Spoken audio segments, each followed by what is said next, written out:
hear you say life's taking you nowhere. Angel, come up, baby. Look at that sky, life's begun. Nights are warm and the days are young. Come up, baby. There's my baby lost, that's all. Once I'm begging you, save a little soul. Go.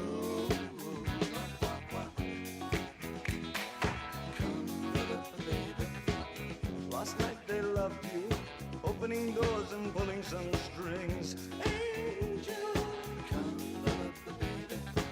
In walk luck and you looked in time. Never look back, walk tall, act fine. Come up, baby. I'll stick with you, baby, for 1,000 years. Nothing's gonna touch you in these golden years. Go.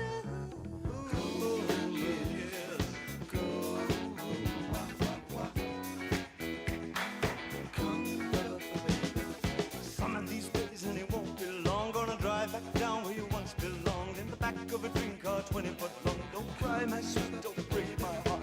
Doing all right, you've gotta get smart. Wish upon day upon day. I believe, oh Lord, I believe all the way. Run for the shadows, run for the shadows, run for the shadows in these golden years. There's my baby lost, that's all. Once I'm begging you, save a little golden years.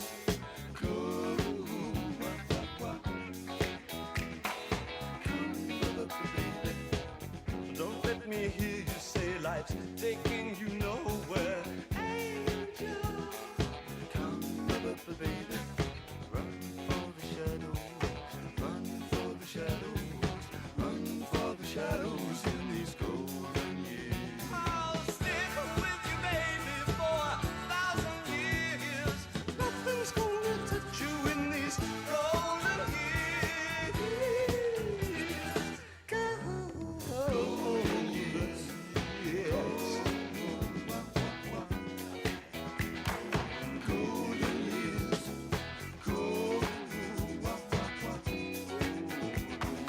golden years.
I do it. Ready? Your turn. Very good. Go ahead now. Good golly. Bring it around now. Ladies. Good golly.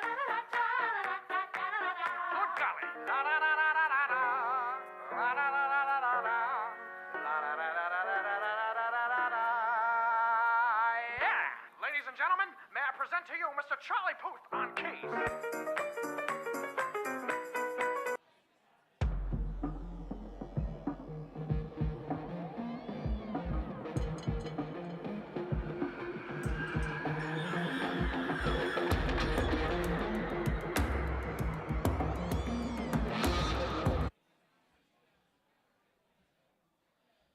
Hello, everybody. It's just that January thing. No one really wants to say hello back to me. That's fine. Or is it panto season? Should we do some sort of panto? Anyway, welcome to the 46th, I'm reliably informed, I haven't been counting, Ignite Liverpool. So, if you haven't been before, we're going to have 12 speakers. I mean, if you have been before, we will also have 12 speakers.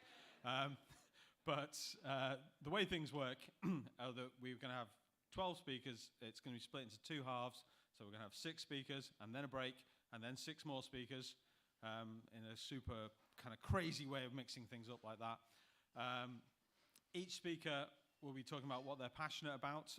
They're going to have 20 slides that will be shown whilst they're giving their talk.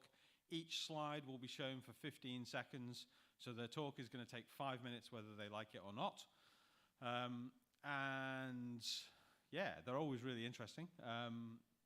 And I suppose I'm going to be doing this throughout the evening, but if there's something that you're passionate about and you should give a talk, you should totally get in touch with Neil and then give a talk, because we're always looking for new speakers. And if there's somebody, if you don't want to give a talk, then persuade your mate to give a talk instead. It's always better to have somebody twisting somebody else's arm to get talks. We're quite happy to do that. So what else do I need to tell you at the start of things? At the start, as I say, we'll have a break. It'll be about 20 minutes. At the start of the second half, we will have 1-minute pitches. So if you've got an event or a project you're working on, or something that you think an awesome set of people such as yourselves would like to hear about, then you can come up and just give a quick 1-minute pitch of like, I'm doing this thing, it's going to start this time, this is how you find out more about it, you should come along, kind of a thing. And if you want to give a 1-minute pitch, come and find me in the interval, and then at the start of the second half, we'll get a bunch of people up to tell you about awesome things that are going to be happening soon, and then we'll be back to the kind of super long 5-minute talks. So, yeah, we've got 12 talks to get in tonight, which is quite a few. So we should crack on, and then I can get off stage. So if we can welcome to the stage our first speaker for the evening, Martin Graff, who's going to be telling us about the psychology of speed dating.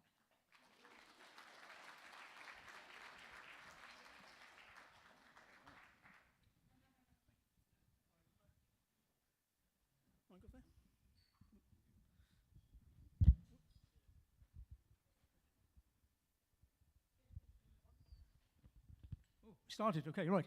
Okay, so I'm going to talk about the psychology of speed dating. I am a psychologist by profession, just in case you think I'm weird and I'm just talking about speed dating just for the sake of it. So hopefully I can give you a little bit of advice. Anyway, speed dating, if you didn't know, is a series of time-limited interactions between potential dating partners.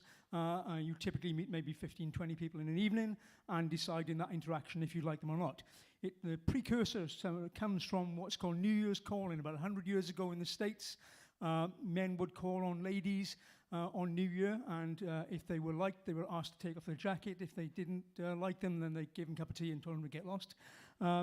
Anyway, in comparison to online dating, in online dating, you stand about a 1% chance of getting a match. compared to speed dating, where you stand maybe about a 20% chance of getting a match, presumably because you're talking to a person and not a edited profile.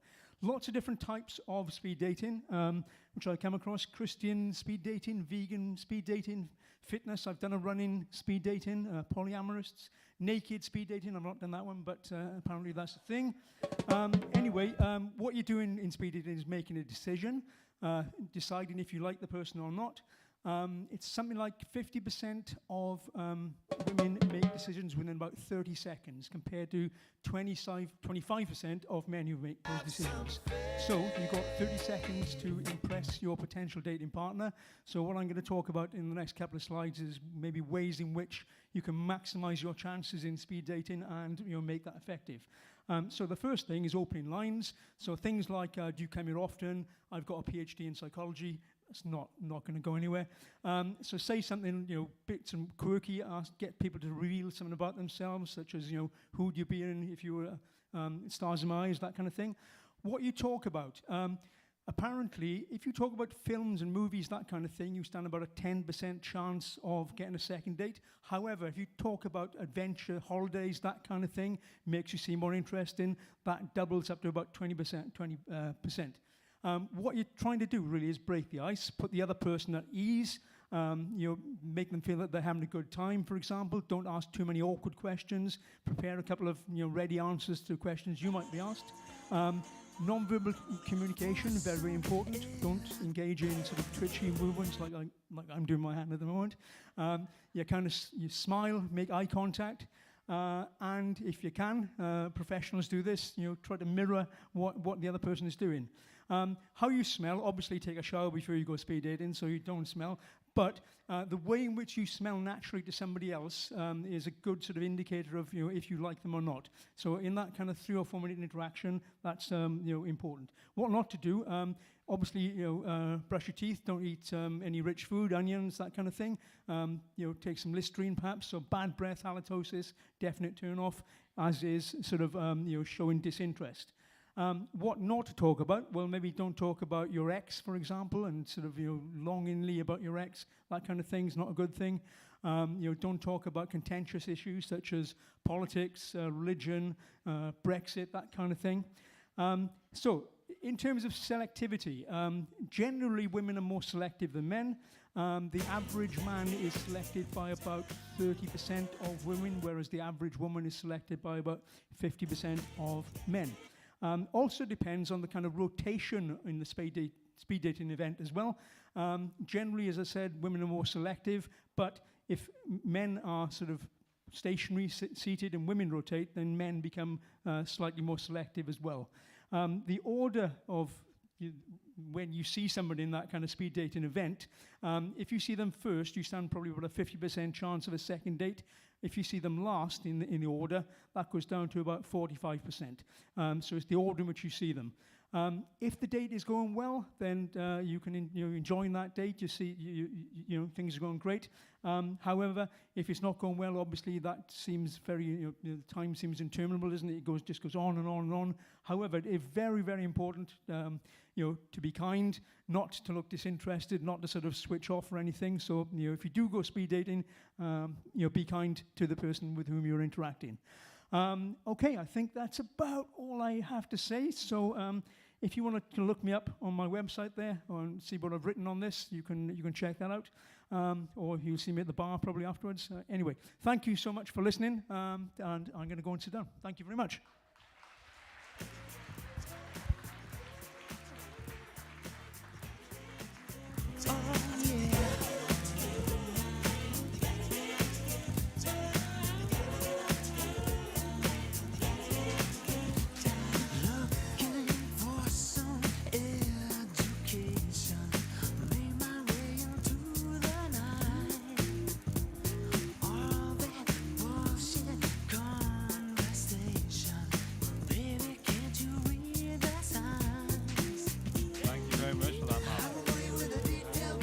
Obviously, you're all thinking about the things that you would use as kind of to try and interest people on your sort of speed dating.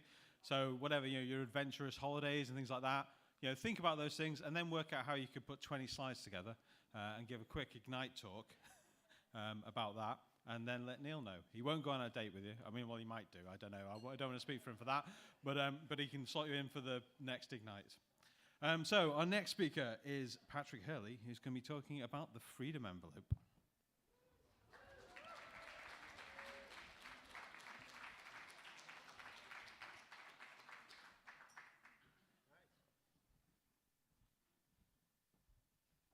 Okay.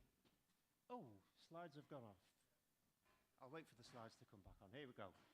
I'm going to do something really stupid. About 10 years ago, I wrote a 30,000-word philosophy essay on the philosophy of freedom. I'm about to try to distill it into 5 minutes and 20 slides. It's going to go wrong. Along the way, I'm going to talk about Elon Musk. I'm going to be talking about all of the kind of the Californian tech bros and the libertarians that kind of they think they have a monopoly on freedom. They think they have a monopoly on the liberty of the individual. I'm going to make an argument that they're wrong. I'm going to make an argument that actually the post-war social democratic government that we all grew up with is the best guarantor of the individual liberty of the individual. The centrist dad, in other words, is the individual.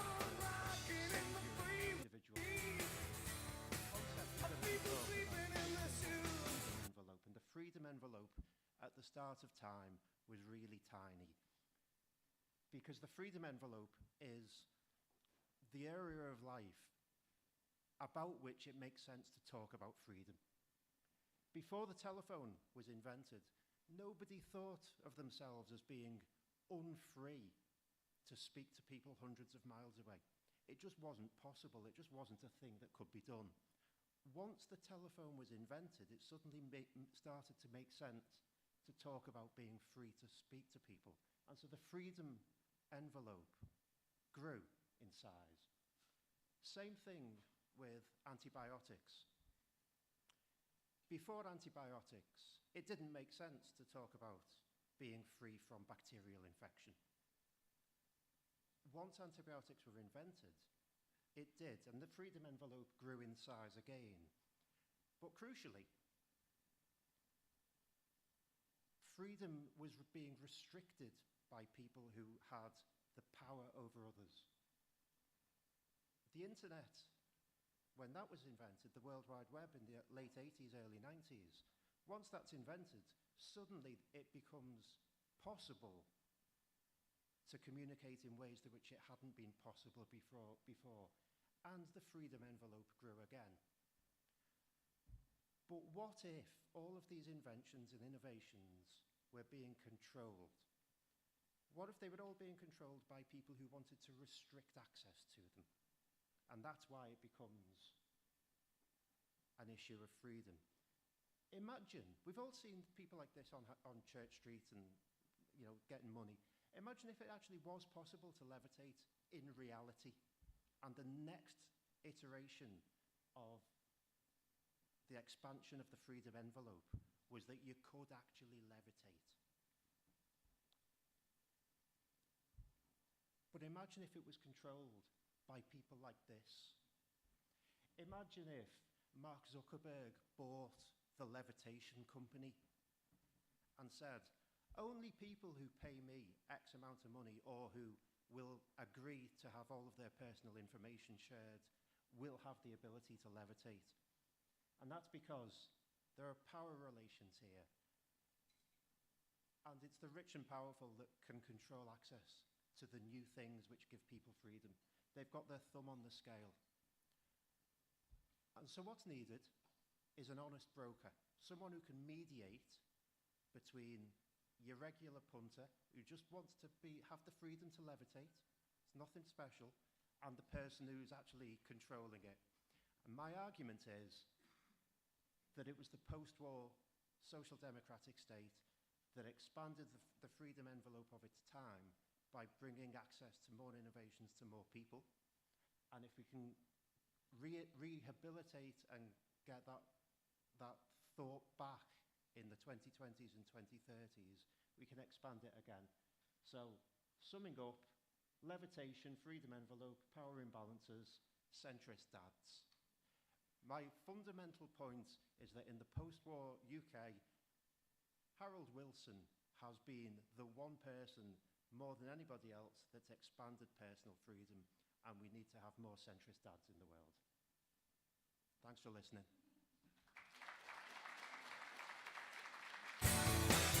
There's a sunny sign in the road ahead. There's a lot of people saying we'd be better off there. Don't feel like Satan, but I am to them, and I try to forgive them any way I can. Keep on rocking in the free world. Keep on rocking in the free world. Thank you for that, Alfred. I'm quite glad that you didn't do the microphone with Keep this on mic. rocking in the free world. Picture of microphone. Right. Keep Our next on speaker rocking in the is free talking about the world. new normal. So if you can welcome to the stage, Tris Brown.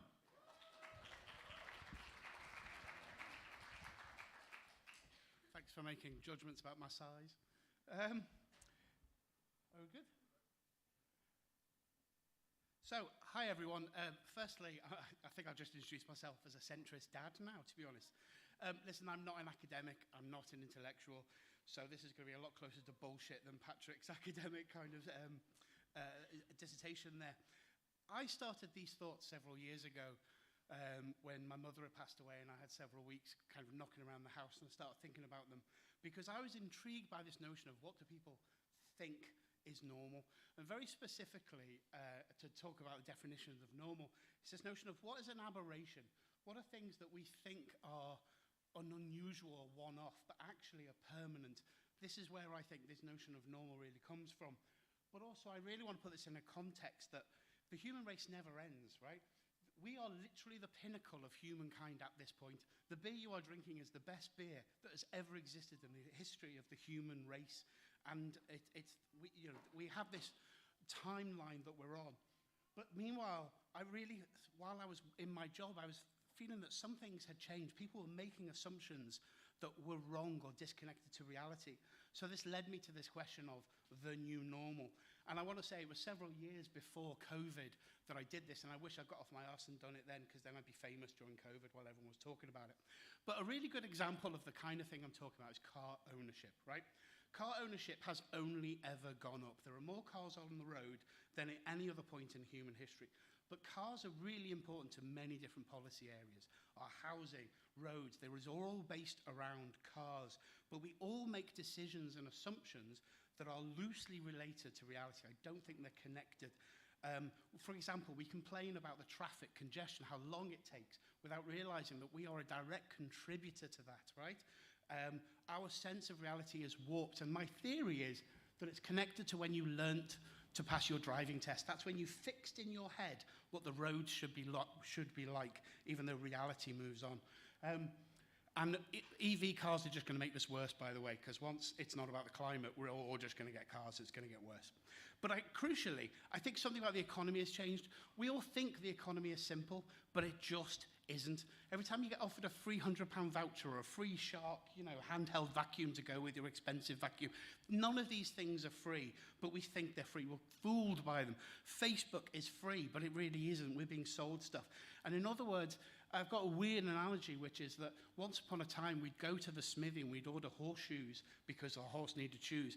What we did not expect in the modern day, the equivalent is you'd then go off and sell our data to someone who then try and sell us, I don't know, saddles or something. We don't expect these secondary things that happen in the economy now. But fundamentally, we are wealthier. We are, it doesn't feel like it, right? We don't tell ourselves that we're wealthier in society. Think about travel and the iPhone, and coffee and the avocado toast. These things did not exist 40 years ago because we couldn't afford, even though this prick is going on about housing. I put an intermission so that I but please follow 100 Ideas North, which is another project we've got going on. But to go back to COVID really, really briefly, COVID is here to stay. And if you think about every December, the news is always full about flu shots, right? From now on, it will always be about vaccines. And it is permanent. It's a permanent change. It is the new normal. But there's a growing sense it's an aberration, which is why people wanted to oppose COVID. But it's also changing our expectations of how we use the health service. And every time you order from Prime, you change. You literally prime your own expectations. But the result is that everything is now opposed. Social media, which it has fundamentally changed our expectations. That example there is, there are literally people in Oxford who think that they are putting fences around their communities and locking people in because our sense and our perspectives have completely changed. Individual echo chambers and the bullshit on social media is making a permanent change, even though we all think it's just an aberration. It's a one-off. But you know what? We can change things. We can be the masters of our own fate. The online safety bill, for example, when you think about how long Facebook and Twitter have been here, but finally we're beginning to take control of some of these things that are in our society. And we can use these for positives, which is why I want to remember that really more people can be who they are than at any other point in the whole of human history. People can be gay, or they can be trans, or they can be whatever. That's an ultimate positive. But the story I also want to finish on is that marriage has also changed, because for the whole of human history, the social and economic dynamics of marriage meant that women were oppressed. And now they can be equals in marriage, and that's something to celebrate in the new normal. Thank you.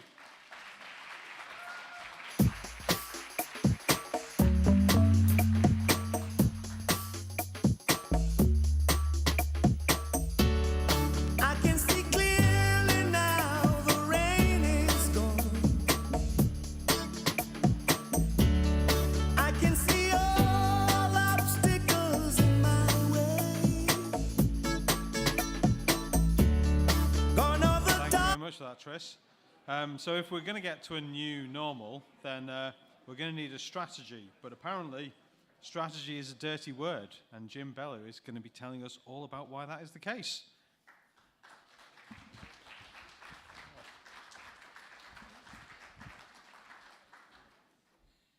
Thank you. Ladies and gentlemen, you look like a pretty intelligent audience in this dark room, and my eyes are rubbish.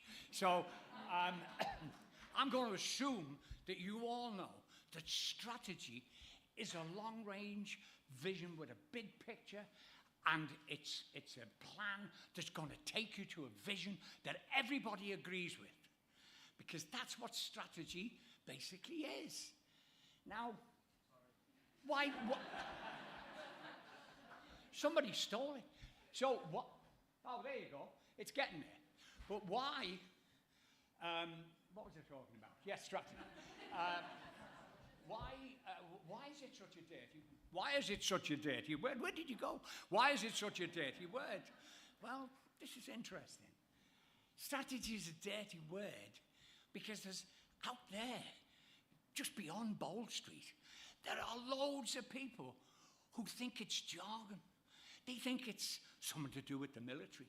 They think it's techno-speak from the City of London, or that the financial industry have got a handle on strategy. And it's not to do with them, not to do with you. Of course not, it's one of those strange words.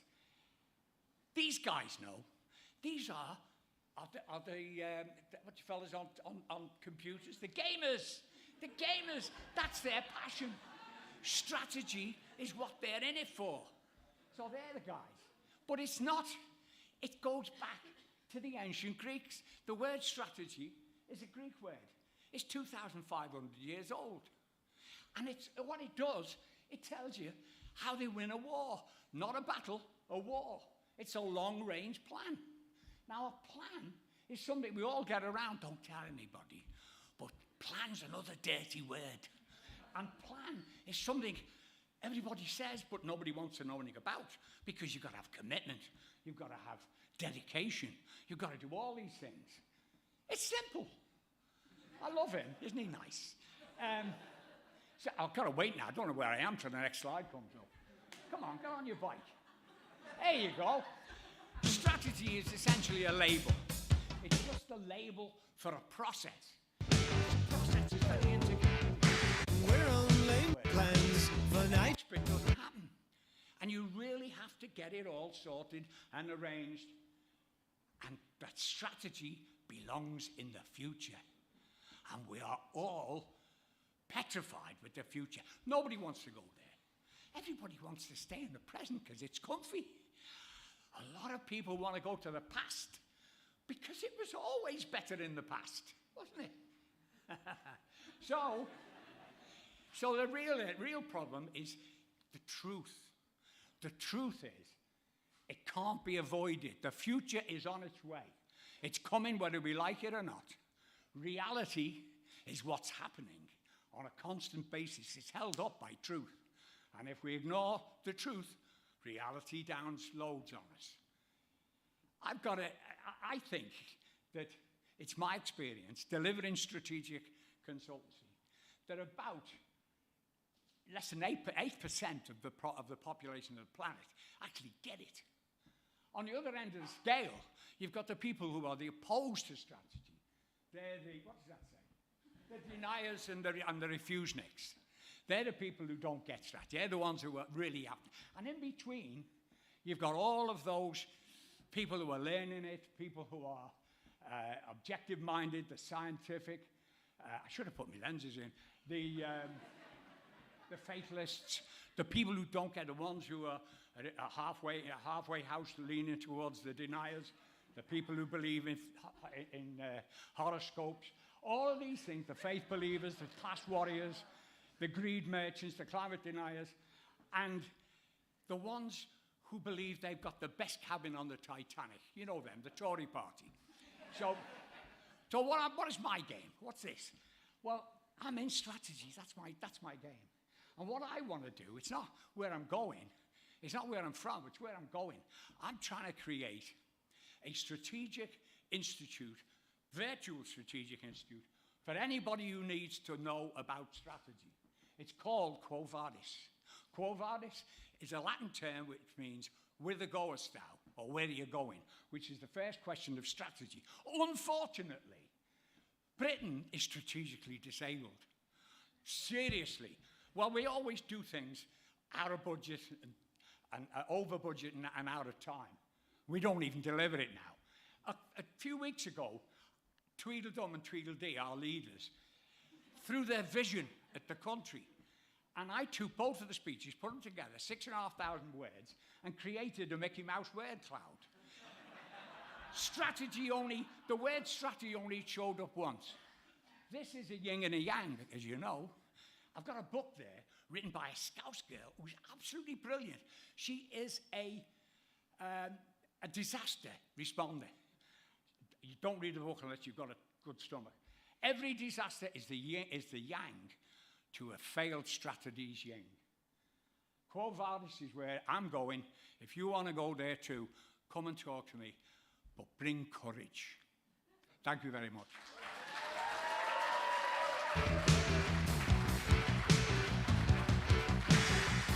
We're only making plans for Nigel.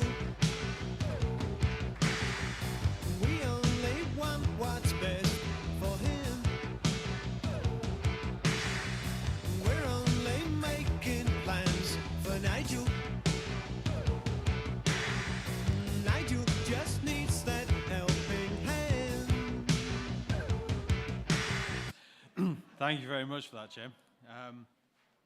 So he was talking about building a virtual institution, and I'm looking at the title of the next talk. Maybe this is also about an institution, the United World College. If you welcome to the stage, Bev Craddock.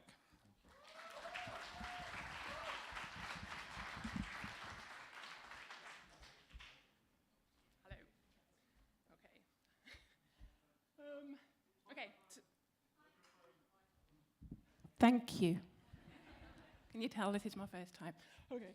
Okay, so this is my son Harvey. The baby was as well. He's 23 now. Yes, I know. Don't look old enough. I can. Yes. All my words have gone. Microphone. Right. I wanted to do this talk because my son has had many opportunities because of the education system that he went through. This shows some of the countries he's visited. He's 23 now. He's currently in Buenos Aires. Well, though he's in Patagonia in Argentina. And he went through the United World College's education system. So United World Colleges is a global movement that makes education a force to unite people. I'm not supposed to be reading this bit yet. Here we go.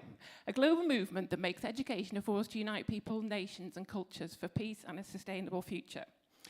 So it was developed by Kurt Hahn, who was a German educationalist. He was born in 1880 something in Germany. He came to, I think he studied at Oxford a little bit, and then he went back to Germany in World War I. In 1962, they opened United World College at Sindona. This in Atlantic Major with the aim. Little story about Atlantic College. It was owned by William Randolph Hearst, who was what Citizen Kane was based on, and Marion Davies was his lover, and he owned St Donat's College in Atlantic Major before it was Atlantic College, so they had lots of like glamorous parties in there and things before. Also at Atlantic College, the rigid inflatable boat was developed by these early students, and then it was It was used for the RNLI and all around the world. Okay, so this is where the United World Colleges are around the world now. There's 18. The first one was in Atlantic Major in Atlantic College, and now, they're all over. So my son went to Mostar. I don't know why my voice does this. Yes, Mostar. So you might remember Mostar from the Bosnian War. In 1993, that bridge was destroyed. So part of the reason why United World Colleges went to Mostar was because it was to kind of bring the communities back together after the war. So this is where the school is. This is a gymnasia, and it's on the front line. The next slide, I think, shows a bird's eye view of it. So this road here was the front line of the war, and you can see all this kind of the destroyed buildings around it. So that school is the only school in Bosnia and Herzegovina where Serbs, Croats, and Bosniaks have all studied together. So, if you go to UWC, you do an international baccalaureate. They work towards international baccalaureate. For IB students, they study 6 subjects, 3 to higher level and 3 to standard level. You also do extended essay, theory of knowledge, and a CAS, creativity, active action and service. So one of my son's CAS things, so that's kind of like something they do additional to their classes, was clowning. It kind of depends which college you go to. Like if you go to a college, I think the Swaziland one, they focus on HIV, different things. So, they did clowning, which was for the Roma community, refugees in the areas. These are alumni from UWC, the leader of the UK Women's Equality Party, various different people that have gone on to do great things. If you were interested, the website is online. There's all sorts of Zoom things online that you can look at, and they have regular Zoom things that you can go to. They also do, if you didn't want to be involved in like committing to the whole 2 years, if like A-level international baccalaureate, you can also do the short courses, which are in the summer. So every UWC college has their own short courses over the summer. And that's the logo, and that's it. And that was awful. Fuck, I'm sorry.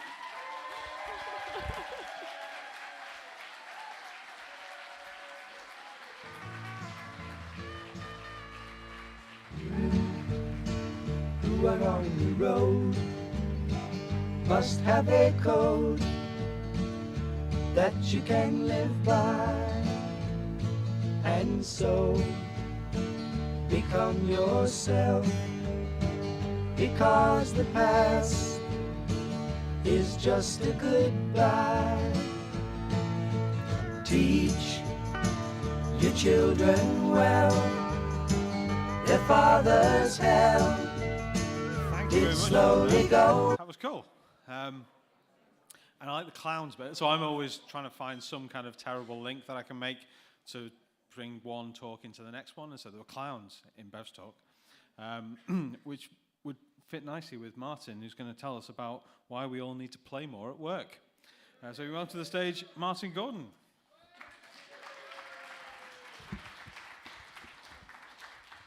Thanks very much. Yes. So you can discover more about a person in an hour of play than a year of conversation. Over 2,000 years ago, Plato was pointing out that our modern work meetings are largely ineffective use of our time. So why have we ignored him? Well, the Pareto principle suggests that 80% of the talking in any given meeting is done by 20% of the people, meaning the other 80% of the people in the meeting are likely bored, wondering why they're there. Worse than that, we're not making use of their knowledge or insights.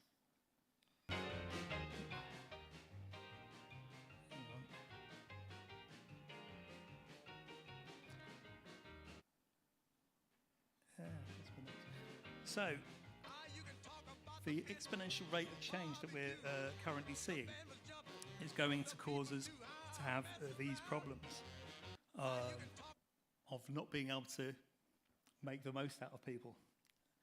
And this is the problem with all of that, is it's quite scary, because change is scary. In fact, sorry, I've lost my notes all of a sudden. So the big thing that we can do is we can play, the thing we forgot to do when we were children. And it's probably not just play, it's playfulness as a mindset as well. Playfulness as a mindset allows us to learn things, do things in a better way that helps us to collaborate more. And it's more of an idea of being less competitive, more collaborative in everything we do, because play allows us to learn a bit more. This is Dr. Isabel Benkei-Izquierdo. She's an anthropologist who looks at the work of bonobo chimps, and she said that play is the chemistry of yes. We can contrast it with the physics of no. The physics of no is kind of like what health and safety committees make us do and tell us that we can't do things. But the physics of the chemistry of yes allows us to do a lot of things, including say yes. It's those two words, yes and. And yes and comes from the improv world. And improv is an interesting set of techniques that various different art forms use to allow them to build on each other's ideas and create things through a playful atmosphere. And science is starting to catch up with the improv world. And they're understanding that this yes and allows us to be more collaborative. And they've even done, scientists have done scans on jazz improvisers and found that prefrontal medial cortex of the brain, the bit that is about language and creativity, gets more blood to it when people improvise. And that's through various different improvisation techniques, whether it's jazz improvisers, comedy improvisers, rappers, freestyle rappers. They all show the same kind of thing. So if we use more improv at work, will that make us creative geniuses, right? Well, not really. It's a bit of a yes and no. A foosball table and a few games are not going to do the thing we need it to do. What we need to do is actually practice this more often and make it part of a kind of skill set that we build upon and we train so that we can see the benefits. There's a Forbes article that showed that there's a number of benefits from being able to play and embrace playfulness at work. And these include being able to do things like this, speak to people out loud. And if you're not quite sold on it all yet, this book by a Dutch guy called, a historian from Holland called Johan Huizinga, christened us all Homo lunens. This is what we are now. We're not just Homo sapiens, we're humans who play. And that allows us to have better meetings where we can actually start to create those relationships with one another and start to have some of those benefits of play, of being able to have good ideas together, build upon those ideas, and come up with really good, interesting ways to collaborate. And listen to one another, because our listening skills get better with all of this as well when we play together. We build those relationships with one another that become stronger, and that means we have better and better and better ideas. And this doesn't just happen in ourselves, it happens in our work lives, with our families, with our friends.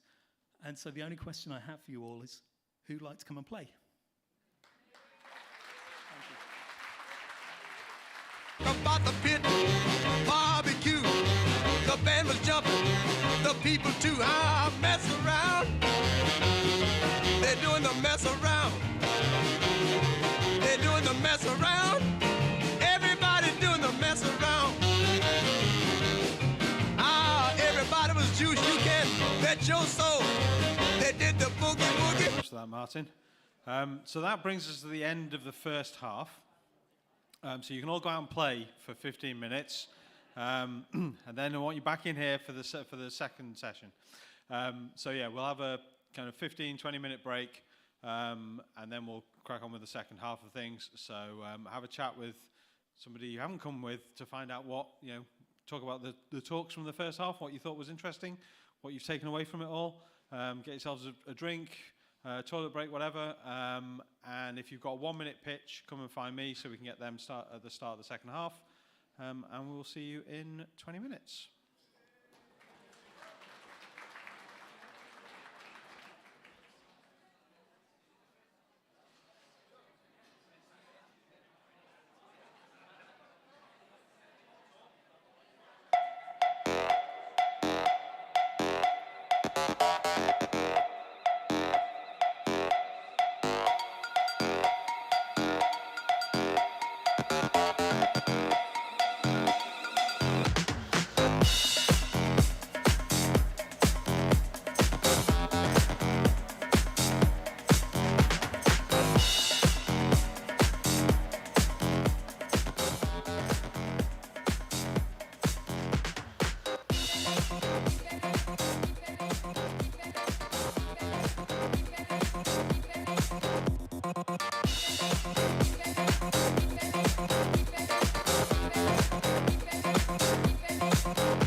This is your 5-minute warning. We'll be getting started in 5 minutes. And if Lauren Meller is here, if you can find me, that would be good.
Hello, everybody. Let's get the second half going. So if you said that you were going to give a 1 minute pitch, you should make your way to the front and stand in an orderly queue, and then we'll get you up to give a quick 1 minute pitch. And first, given that he's already stood there, if you welcome Neil Morin to the stage.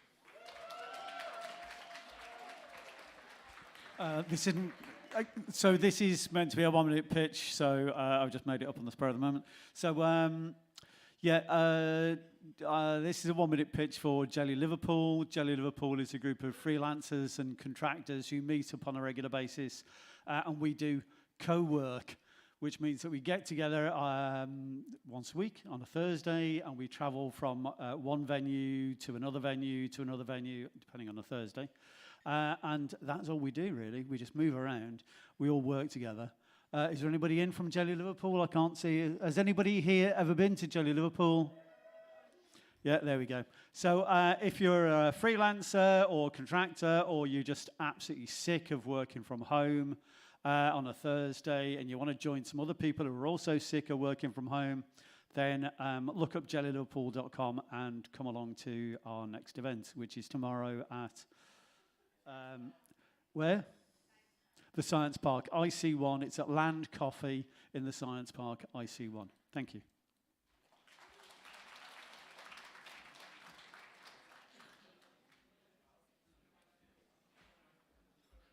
Thanks, Neil. And next is John Dove, who's talking about the Advocacy Club.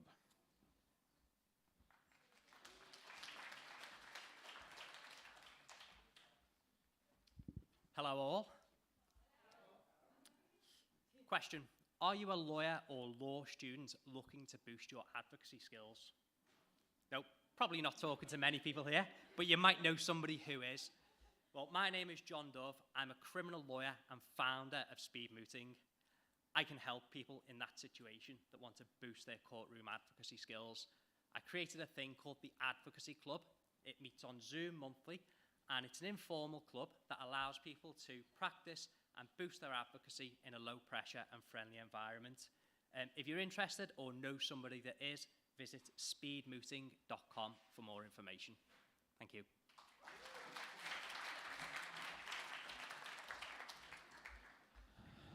Thanks, John. And next is Matt Krogan talking about Nix and Nix meetups. Oh. Hello, my name is Matthew Krogan, and I care about software reproducibility. If anyone doesn't know, there is a software reproducibility crisis and a software maintainability crisis and a software complexity crisis. And if you would like to learn more about what that means and what it is, you can come to our meetups at Does Liverpool, which is on Kempston Street, 68 to 76 Kempston Street, every first Thursday of the month, which also happens to be Maker Night, so you can come to that if you're not so interested in software. But yeah, I deal with DevOps, software engineering, things like this. And yeah, if you'd like to know how to reduce the complexity of software, come and see us. And that's it.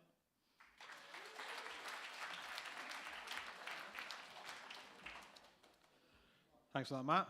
And talking of Maker Night, Jackie's going to tell us about Maker Night.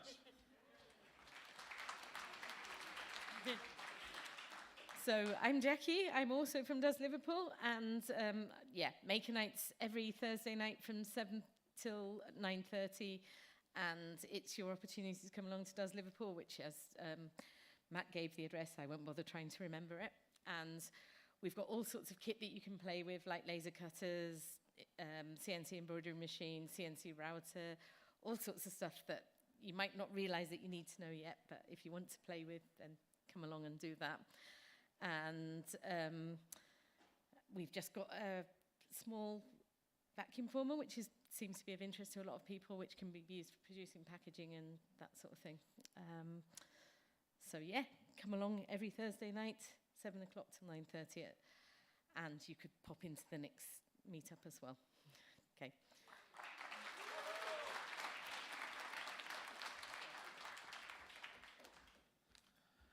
Thanks, Jackie. And next is David Bolt talking about Liverpool Speakers Club.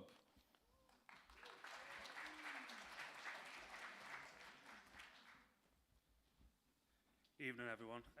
We've heard some great speeches tonight, but if there any of you in the audience who's thinking, how do you get from there to being in a position that you can come up here and speak. Because for a lot of people, the idea of coming up and public speaking just makes them sort of deflate inside like a little balloon. Well, I'm part of a Liverpool Speakers Club. We're a public speaking club which meets every month at the Racket Club Hotel in the city centre. It's by St Nick's Church, and we welcome anybody to come along. It's a great place to come and practice out your public speaking skills, and we can help you get from the audience to the stage and with anything else you need to do in public speaking. Thank you.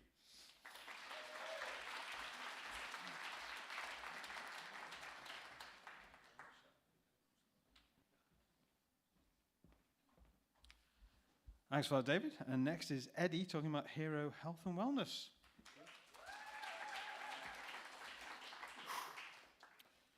Right then, who wouldn't like to feel $1 million? I feel like it's safe to assume we all like to feel $1 million. Hopefully, or at least in my biased opinion, I believe that I am in the business of hopefully making you feel $1 million. So what's the concept? What is Hero? Hero is the unique expression of fitness, subtle full body stretching and mindfulness meditation. The final point of what we deliver, the meditation, is what separates us from the rest of your typical go-to fitness class or fitness movement.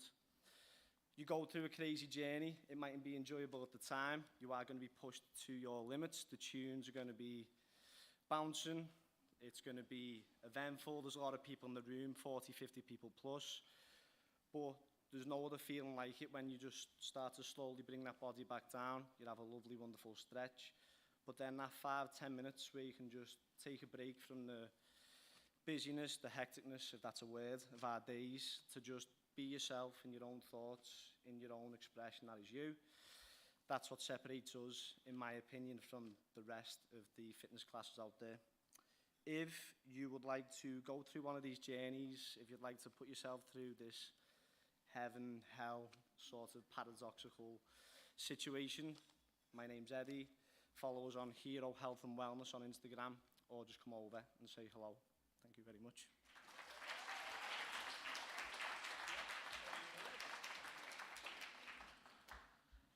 Thanks for that, Eddie. And our final 1 minute pitch is from Richie. He's going to be talking about data science.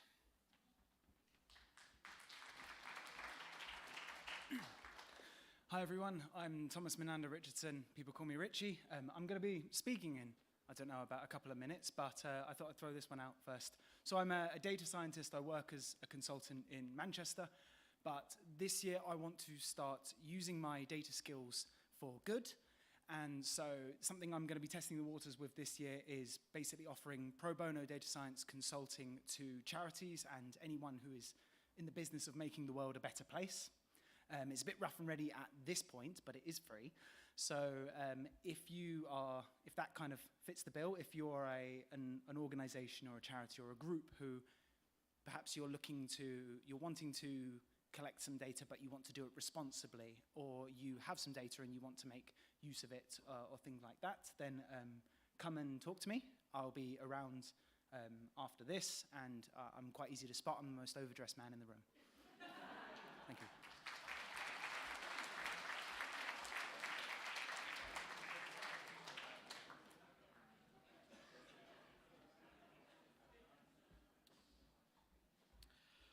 Thanks for that, Richie. So, on to our super long 5-minute talks.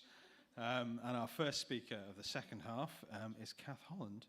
And she's going to be sending a virtual hug and positive vibes out to all of us, I'm sure. If you're welcome to the stage, Kath Holland.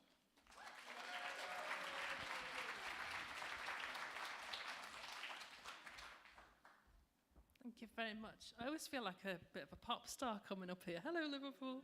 Yeah, I'm going to talk about virtual hugs versus proper ones. Hands up who's ever received a virtual hug. Any of you swines ever sent one? Oh, tough audience. I know, I knew you'd be one of them. Yeah, I have issues with virtual hugs. The whole concept of a hug, you wouldn't give a virtual hug to a newborn baby. You wouldn't give a virtual hug to a child that's crying. Maya Angelou is very much Team Kath. She believes in the value of a human-to-human contact, which is very important that every day that we do make some physical contact with another fellow human being. And there's lots of benefits to hugs that you can see here. Relaxes the muscles, makes you feel calm. It makes you feel better about yourself, increases your self-esteem, which I didn't ever factor in, to be honest with you. Builds trust and security and boosts those positive hormones. It reduces blood pressure. I lost my husband a couple of years ago, and when he was very, very much in pain, I was really stunned that the power of a hug and physical contact would literally decrease his pain quite dramatically. The care emoji arrived on Facebook in 2020. I always think it looks like it's been shot in the face. It's a symbol of great insincerity to me. All the different platforms have got a virtual hug emoji, and all these beastly ones, they're like jazz hands, isn't it? But the insincerity always gets to me. Now, come on. Yeah. I saw this in a charity shop in the beginning of January. It says, "To Grandad from Claire." And that was done in 1999, because it's before the millennium. Some old boy has had that from his granddaughter. He's lashed it in the cupboard and he's died. And his descendants have given it to a charity shop. During COVID, virtual hugs, they kicked off big time, obviously because of the infection. So some countries like America, for example, would have hug curtains. And we decided to start sending virtual hugs. Memes, really annoying memes, that's the most annoying one. Another one is one with a cat crawling up your leg saying hugs incoming. Very, very annoying. Also, as well as the virtual hugs, there's lots of other platitudes. You're a strong woman. You're a strong one. You're a real woman. To any plus-size woman, it's, "Oh, you're a real woman." But there's lots of other platitudes, but virtual hugs have got a special place in my heart. It's like a sort of a dead kernel in my heart. This one, I'd rather have a prayer from because Christians, if you ask a Christian to pray for you, they will pray for you and they will mean it and they'll put some serious time in. Catholics are especially good at it. But yeah, virtual hugs. These are different ways of texting virtual. That's hugs and kisses that at the top. I had no idea. Hugs, that one with the brackets, that's meant to be hugs, arms hugging you. The bottom one is a virtual hug and they haven't got time. They're not bothered. That bottom one, they're not bothered. So virtual hug myths. Yes, there is a need to buy a card if someone is in emotional or physical pain. It's not a thoughtful gesture. You don't get brownie points. It will kill a friendship. It's not, and in times of grief, a virtual hug does no good. I think there's different reasons why we get virtual hugs rather than normal ones. Afraid maybe because of COVID, but also because we're British, we're afraid of emotions. If someone's upset, we're afraid. Lots of people have got very busy lives, and some people just can't be bothered. I told a fellow widow, "Oh, I really miss my husband because I really miss the fact that he used to make me a cup of tea." And she sent me that message, sending me a hot chocolate, marshmallows, sprinkles, and a virtual hug. That's not the same as a loved one making you a nice cup of tea. Oh, yeah. Oh, this is good, right? People who send virtual hugs, they think they've really stepped up to the plate. They think they're real winners. That fella there, someone's made him that cup of tea. Someone's made him that cup of tea. Yeah, yeah, that smugness. And what's a good and effective hug? Best between 5 and 10 seconds. Any further than that, and you're looking at a potential dating opportunity, I think. Lots of different hugs, side hugs, arm hugs, bear hugs. But I do think you need to be in the same room to deliver an effective hug. My fantasy hug would be Cary Grant. Mae West here. Mae West here is doing very well for herself indeed. But ultimately, my gripe with the virtual hug is the fact that it is linking in with what Trish is saying about the social media creating this world, but they don't always, that isn't real at all. Abraham Lincoln, he died in 1865, and there he is with his mobile phone. Thank you.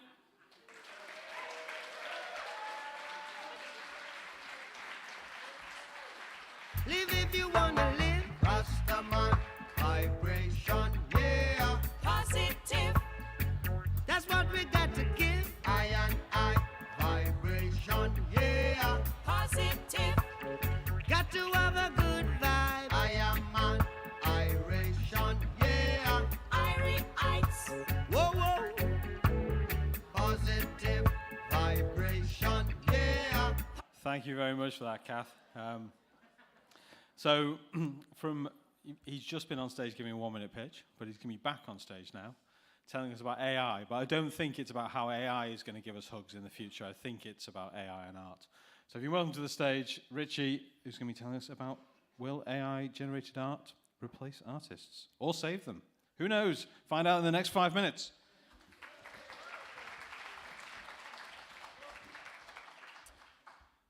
So in case you haven't seen, AI algorithms can generate art now. You type in what you want, and in a few seconds, it can generate it for you. The algorithms have weird and wonderful names like DALL-E 2 and Mid-Journey and Stable Diffusion. And they're getting pretty darn good. In fact, most slides I'm going to show you today will have AI-generated art on them. Some of it by me. I guess I'm an artist now. Well, I'm just kidding, but many real artists are worried that they will be replaced by algorithms that can generate dozens of stunning pieces before they can even get their paints out of the box. But are their fears justified? Will AI replace artists, or perhaps will it save them? But hold up, I'm not an artist, why should you care what I have to say? Well, I do have a PhD in psychology, a day job in AI, and an unhealthy side interest in economics. And putting those three together, I've come to a surprising conclusion. I think that AI will be good for artists. Now, I know what you're thinking. If people buy AI-generated artwork instead of human-generated artwork, human artists will lose sales, go out of business. It's obvious, right? But that assumes that there is a fixed demand for art.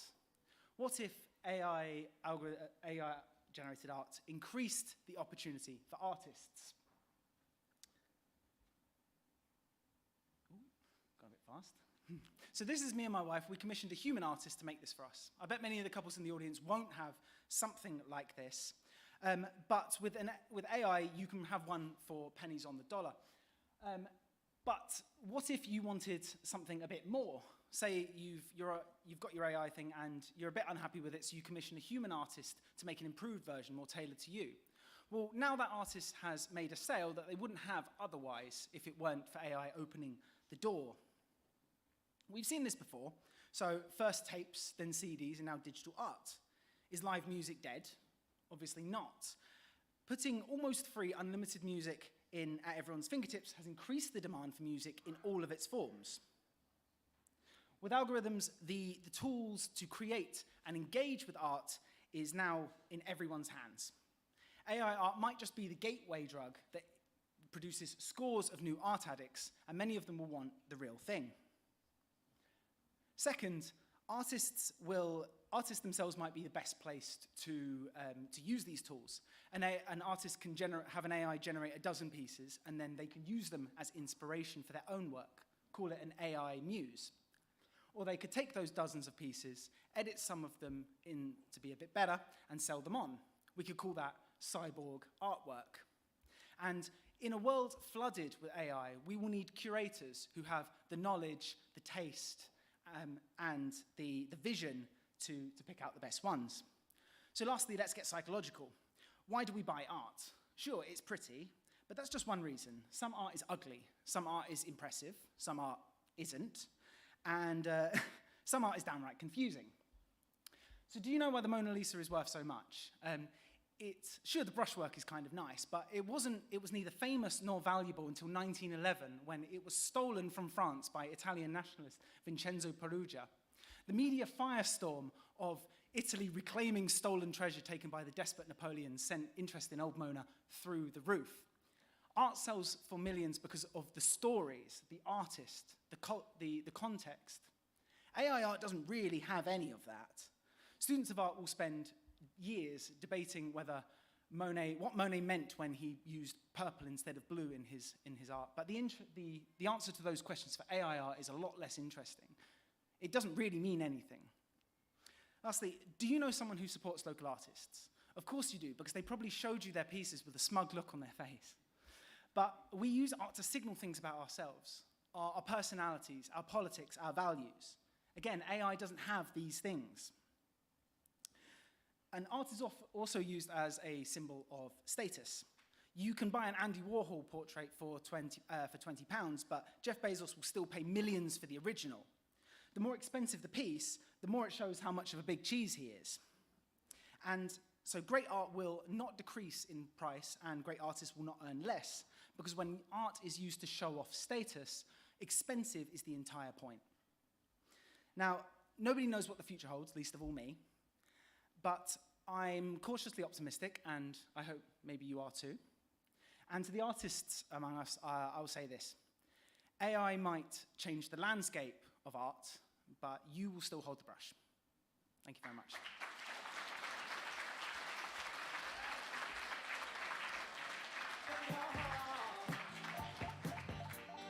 Pull down your blind. Give me your love. Give me it all. Give me in the kitchen. Give me in the hall. Art for art's sake. Money for God's sake. Art for art's sake. Thank you very much for that, Richie. It seems to be kind of more of a sort of techie, internet-y, big kind of social media, big tech kind of vibe kind of running through Ignite tonight. I don't know why that is. Maybe it's the internet apocalypse that we're all going to hear about now from Lee Hughes. So if you can welcome Lee to the stage.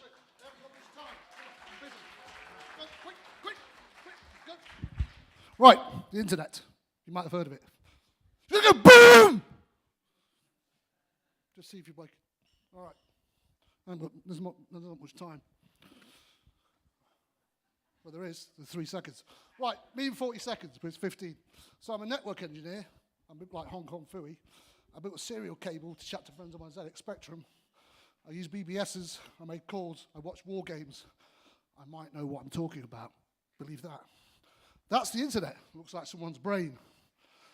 It looks beautiful. All organized. Fantastic. Getting all those cat pictures to your phones. Amazing, isn't it? Is it? Fucking hell. That's the internet. Boom. Fires. Craziness. Look at that guy there. He's not having a good day. It's literally physical. And it's got walls, it's got kill switches, it's chaos. But it kind of works. So every computer needs a number. This is the old internet, the IPv4 internet, and that's the IPv6 internet.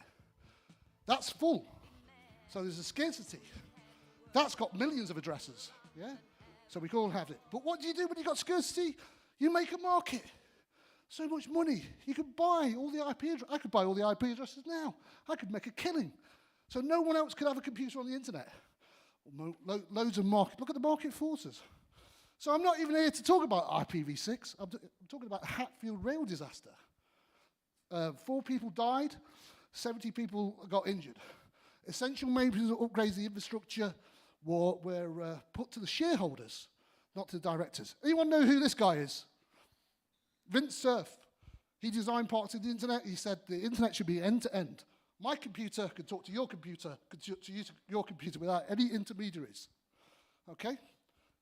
So if I make a Zoom call to you right now, because of these things called NAT and stun and turn, it goes via China. Not to the Chinese government, to actual China. And that's suboptimal routing.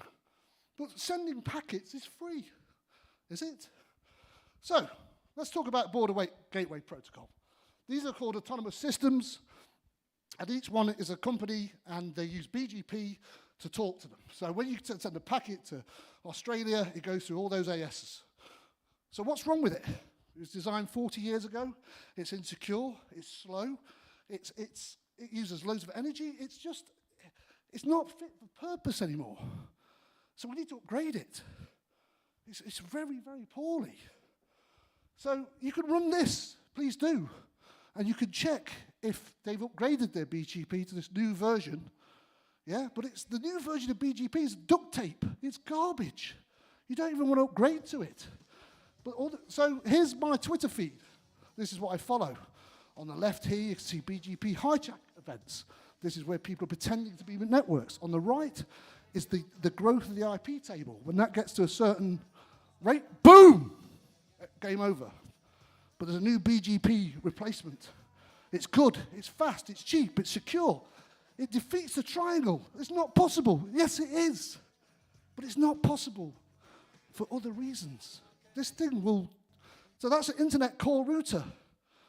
An ISP has 2 of them, minimum. Some of them have 24. They use tons of power. They cost millions. That's Greta Thunberg. She doesn't like those. They use like thousands and thousands of watts per second. So, This new protocol. Core routers could come free with cornflakes packets. Uses 1,000th of the energy. You can bond fibers together.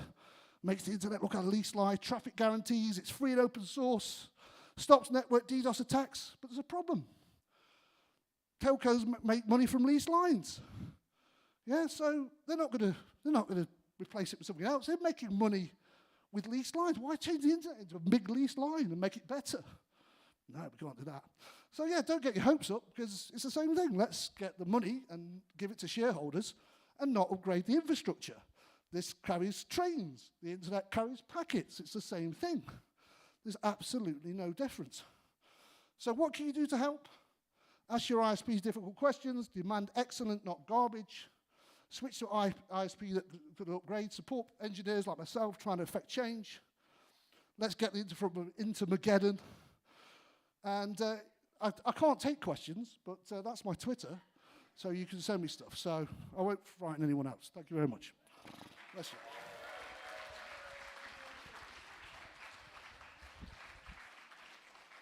Gotta do right, son, it ain't right.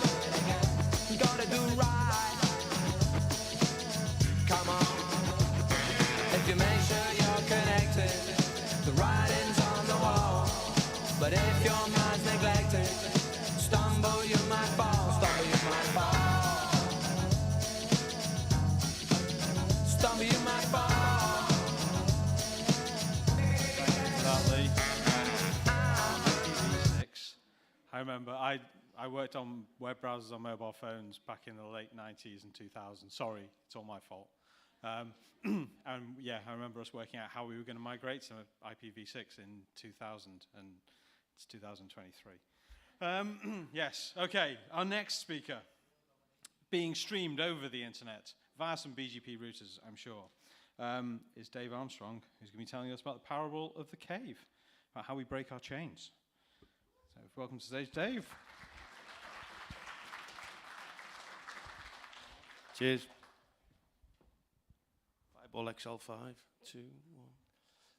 I'm just fascinated with how humans wait until a disaster happens before they do anything. Paddington Rail crash, Signal 109, Hillsborough disaster, many matches before. You've got the poor Gareth Swarbrick, and his dad knew 3 years ago he had mould in his flat. And I'm going to not upset you by putting pictures of Hitler and Jimmy Savile. But the thing is that's on a bigger scale, but on a normal scale for yourselves, you actually willfully lie to yourselves. So you actually hold back on your own health, your relationships and all that, and you wait until something happens before you do something. My name's Dave Armstrong, and my forthcoming book is The 7 Rules to the Good Life. And one of the stories in that book is the parable of the cave and breaking your chains and moving into your light. Now, the parable of the cave was sort of designed many years ago by Glaucon and Socrates, but they have actually never wrote any notes. It was actually Plato, his brother was Glaucon, who created the parable of the cave. And the parable of the cave is basically, you look at a wall and you're chained in a position that you can't control your feelings, your experiences, and your learning. And you look at the wall, but the puppeteers at the back, through the fire, control what you see and what you know. So what are your caves? What do you allow yourself to be controlled by, and what do you know? The good thing about it is when these people break the chains, they can move into the light. And what that means is basically they're free to do what they want. Now, what happens when you break your chains and move into your light? Every human being wants enlightenment, inner peace, and happiness. But many people don't believe that. But it won't be possible if you don't believe it's possible. It's a negative context. Now, caves are created either by yourself as an individual or by caves by other people. You allow other people to create your caves. And that's from a negative emotion, a negative position. You create that negative compounding. And if you compound your negative emotions and feelings, you will actually drift in life. And what you want to do is change the narrative, break away those chains, and improve your positive compounding. I know which direction I would choose. How would you break your chains? Every psychologist, psychiatrist, or neurologist will say, take responsibility for yourself. That's how you break your chains and move into the light. Now it's 15 seconds. Now, what I'm going to give you is a tool, again by Socrates, who talked about these 3 C's, these 3 filters, and these 3 questions you should ask yourself before you tell yourself something. And it's looking at the truth, the good, and is it necessary to do that? Now, the first sieve or the first filter that you're going to ask yourself or you're about to tell someone else is basically, is what you're going to say true? And if it's not true, then why say it? So think about that. Then once you think about the truth of it, is what you're about to say to yourself or say to others, does it have value? Does it improve what you're going to do? And does it make the world a better place? The third sieve is, do you need to do that? Do you have validity to what you're about to say in the thing? And this is what Socrates sort of talked about, the 3 filters before you tell yourself or tell other people. Now, the reason why you do this is because caves are created from willful lies in the mind. Now, if you believe in tittle-tattle, hearsay, and poison and gossip, you are a cave creator. If you don't know it's true, it's good, and it's not necessary. Now, the puppeteers and the cave creators today are the media, the television, the social media. They create the visions on your screen.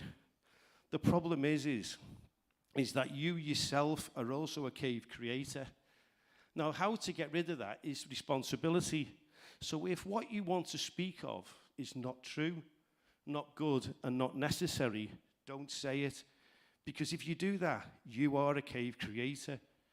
Now, all politics are big cave creators today, and some of the things that we cause today are NHS is safe in government's hands, climate change is not real, and war is okay. They are caves created by big people in the world.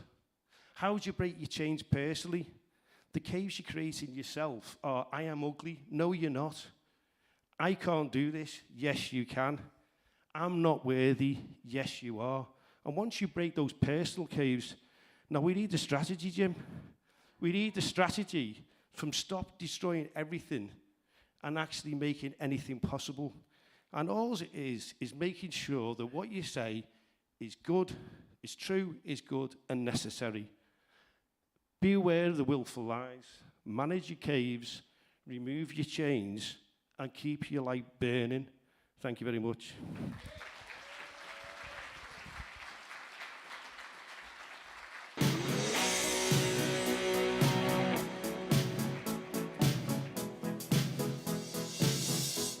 I want to break free. I want to break free. I want to break free from your lies. Thank you for that, Dave. See, I was going to tell you that we had little tiny puppet masters inside that projector, but then I realized that it wasn't true, so I shouldn't tell you that. But if you were thinking that you couldn't do a talk at Ignite, Dave's just told you you can. You just have to talk to Neil, tell him what you're going to talk about, and then in the next one, could be you up here. Right, that brings us to our next speaker. I mean, that link doesn't really, but she's going to be much better on stage than I am, so I'm going to get off stage. If you welcome to the stage Lauren Meller, who's going to be talking about sex ed for adults. See, you're all excited now, aren't you?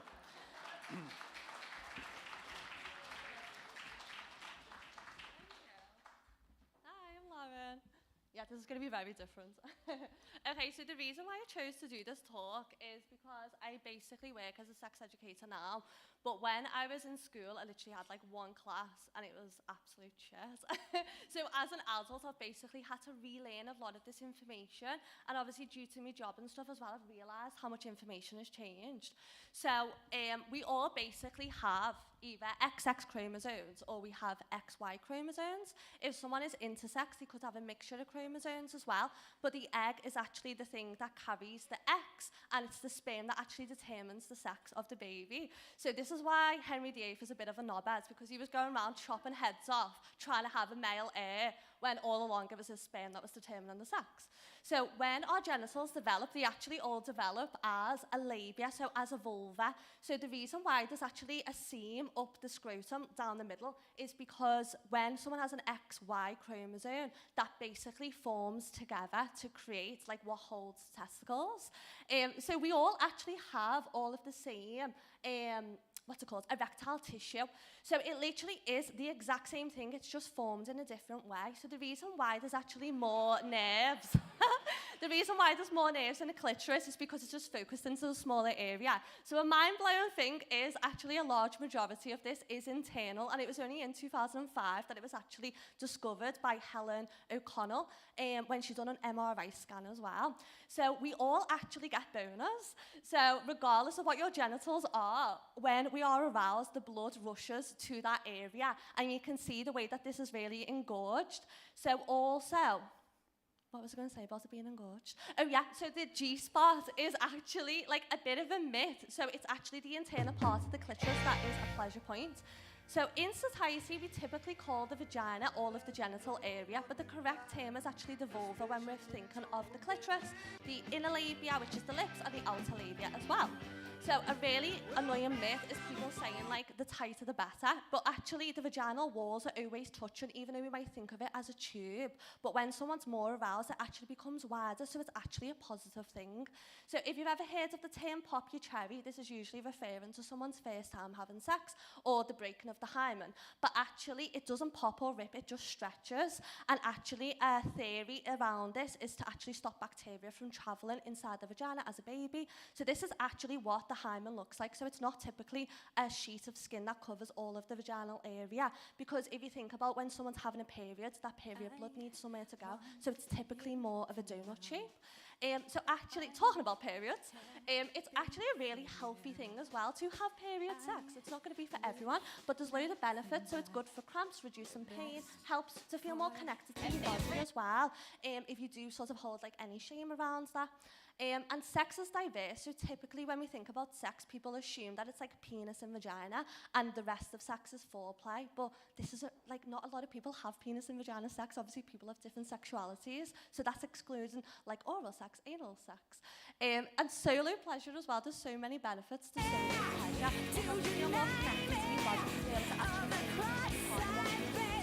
It also reduces stress by releasing oxytocin in the brain. If you do masturbate using porn, it's really good to make sure that you're using ethical porn sites like Evercolust, X-Confessions, Belisa, Pink Label, which has some really cool like vintage porn if you're into that. And there's also Dipsy, which is more of like an auditory description as well. So also from porn, there can be a lot of body shaming and not a lot of diversity. So the vulva actually looks so diverse. So it's actually quite common that the inner lips are longer than the outer labia as well, and that there's going to be different shades of colour, even just for like one person. And the same with the penis. So it's quite natural if there's like a curve, if it curves up, that can be like really good for pleasure. If there's more foreskin, if it's smaller, if it's thinner, like bodies are diverse, and that should be something that's celebrated. So yeah, stay safe. So not a lot of people actually know that a lot of STIs don't come with any symptoms at all. So the most important thing is using condoms, and also making sure that you get tested. So some safe like sex tips. So dental dams for same-sex couples, get the right size condom, or if it's too tight it will split or it could potentially fall off. And include lube when you are having anal sex as well, because if there's any tears in the tissue, that can put you at a higher risk of an infection. So pleasure tips just to finish on. So mindful touching if you're quite stressed. This will bring you back into your body. Teasing, the prostate and the clit are really key pleasure points. Include lube always. Eye contact is amazing for building more intimacy, and also communication. Otherwise, there's no other way to know what someone enjoys and what is actually good for you as well. Thanks, that was it.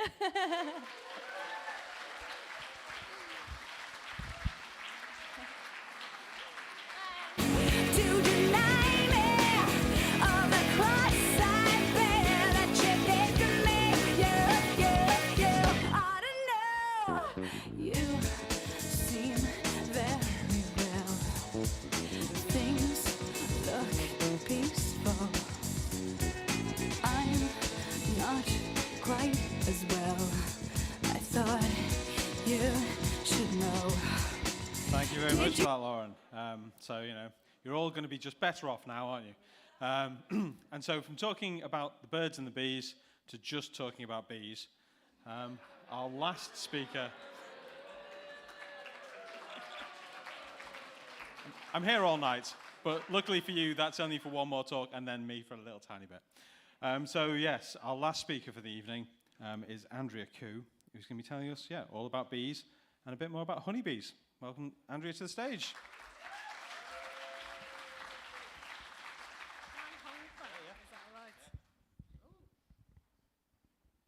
Thank you, and hello everyone. I'm going to stand here so I can see what's going to be on the stage and what's going to be on the screen. So I'll talk about bees generally, and then I'll narrow it down into UK bees, and then a bit more about honeybees. So bees are insects. They've got 4 wings as opposed to 2 wings that flies have. Bees have 5 eyes. They've got 6 legs, not 8 like spiders. Most have stripes, not all black and yellow. Tens of thousands of species, and in that there's 3 types of bees. Well, that was good timing. So worldwide, there's 20,000 bees worldwide, and the most of them in those darker areas there. So most bees, over 90%, aren't. They're not social bees. They are solitary bees. So that leaves the UK with only 267 species of bees out of that 20,000 in the world. So that's really, really low. And most of those are found along in the southwest and the southeast, but mostly around the southwest and the coastal areas. So the first type of bee is a solitary bee. So what I said, 3 types of bees, three of them. So solitary bees. So in the UK, 240 of those. So most of the bees that we have in the UK are solitary bees. Excuse me. They are like single mums because the males die when they've mated, leaving the females to live solitary lives, but they live very close together. Sefton Park, southeast face by the lake, excellent place for spotting mining bees. So the other bees are bumblebees, and there are 25 types of those, but 7 are common. So again, most of those rare ones, or most of them, are going to be in the southwest along the coastal areas. So they are social. They have the queen that hibernates. This is a bumblebee nest I found in a friend's garden. If you imagine Maltesers without the chocolate on them, you've sucked all the chocolate off, that's what a bumblebee's nest looks like. So I'm a swarm collector, and I get called out to bumblebees' nests all the time. So that leaves honeybees, which are the fewest in the world. So there's 8 species in the world, but only 1 species of honeybee in the UK. I always think it's like the posh spice of the Spice Girls, the one that become the most famous, but like, you know, not much about them. So naturally, honeybees will live before people were around. They lived in trees, in hollows of trees, but as a beekeeper, generally you're going to keep bees in a beehive. Not much to say about that one. So honeybees, so you've got 3 castes in a hive. You've got the queen, drone, and the worker. So the queen's female, drones are male, workers are all female. They don't hibernate, they cluster in winter. So they make it through spring as a colony to kind of build upon. So the queen, she's longer with a pointy bum. She kind of, all she does is lay eggs. She leaves the hive twice, is to mate. When she's a virgin, she'll go out, and then she'll come back, and then, she'll be laying eggs. This year, so queens are marked 5 colours with Posca pens. This year, she's marked red. So I'm doing some beekeeping with Liverpool Football Club, so they are made up that this year is a red bee. So the red queens, they're going to get red queens this year. So, yeah, I was going to say spot the queen on there, but you can probably see her quite easily. This isn't that nice, easy one to look at. They're not moving around. But when you want to spot the queen, if she's not marked, hopefully the little circle will come on now, is you're looking for her movement because she moves differently. She doesn't do the same sorts of work or jobs that the workers do. And the drones don't do anything anyway. When they're in the hive, they don't do anything in the hive because the males don't do anything. So that leads to the drones then. So all of the purpose of the drones is to mate. And throughout spring and summer, he's treated like a king bee. So he's cleaned and fed, he's looked after. And when he's mated, he drops dead, literally out the sky. They meet in drone congregation zones, looking for a virgin queen. So it literally is honey nut Cheerio. I think that's where Nestle got the word from. But in autumn, workers think we don't want the drones in the hive, so they snap the antenna, chew their wings and chew their legs off, and throw them out the hive, because otherwise they'll eat everything and just poo and wee in the hive, and they just won't do anything. That leaves the worker that does everything. And it's a really lovely kind of, I don't know, a life of the worker because they future-proof their existence. These are just some of the jobs that they do. So they start off as house bees. They don't leave the hive. So the first 3 weeks, they're working inside the hive. So they're feeding the younger bees, the older bees. They're guarding the hive, and then they're out foraging. And there's a lot to learn from bees. They've been around for 35 million years, longer than us. They work together, lovely symbiotic relationship with the environment. They're future-proofing themselves. They're not thinking of themselves now. They're thinking about their future community. And I just think it's a lovely way to learn about and to be like a bee.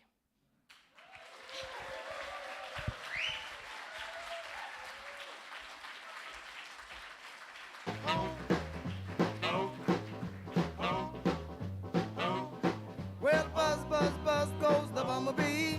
Tweedledee goes the bird. But the sound of your little voice, darling, is the sweetest sound I've ever heard. I've seen the beauty of the red, red rose. Seen the beauty when the sky is blue. Seen the beauty of the evening sunset. But the beauty of you, sweet is the honey from the honeycomb.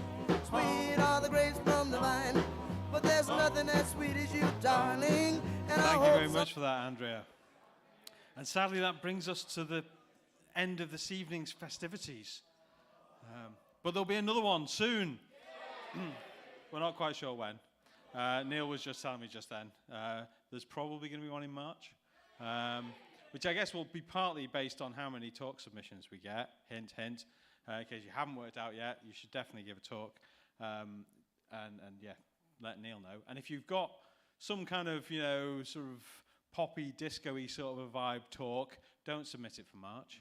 Because in May, there's some sort of event on or something where it's all about music or something. And there'll be a big kind of themed, Eurovision-themed Ignite in May, Neil tells me. So, yeah, get your... And he wants people to dress up and then give talks about Eurovision-related things, or presumably different bits of Europe or something. We need to get Tom back to give a talk about flags of Europe or something. But anyway, yeah, get your thinking caps on, work out what you want for that. Keep an eye on the Ignite Live socials or the Ignite Liverpool website. Get on the mailing list if you're not on it already, and you'll hear about when the next one is. If we can give a big round of applause for all of our speakers this evening, who are all fantastic.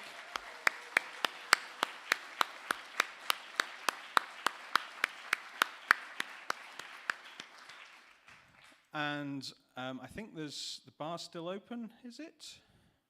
Yep. So, you're welcome to hang around and chat about the talks amongst yourselves, get another drink, what have you, and enjoy a bit more of the evening just without somebody on stage talking to you. And if we can thank Dan and Finn and Neil for all the work in putting it all together.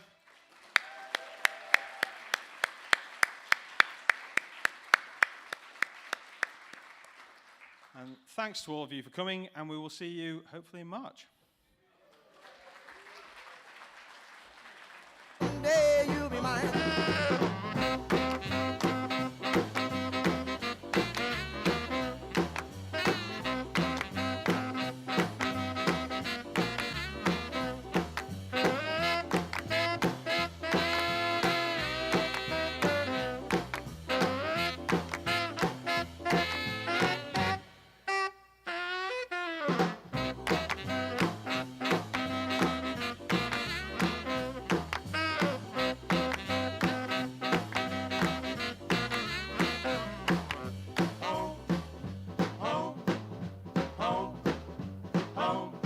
Well, buzz, buzz, buzz goes the bumblebee. Tweedledee goes the bird. But the sound of your little voice, darling, is the sweetest sound I've ever heard. I've seen the beauty of the red, red rose. Seen the beauty when the sky is blue. Seen the beauty of the evening sunset. But the beauty of you, sweet is the honey from the honeycomb. Sweet are the grapes from the vine. But there's nothing as sweet as you, darling. And I hope someday you'll be mine. Hope someday you'll be mine. Hope someday you'll be mine. Hope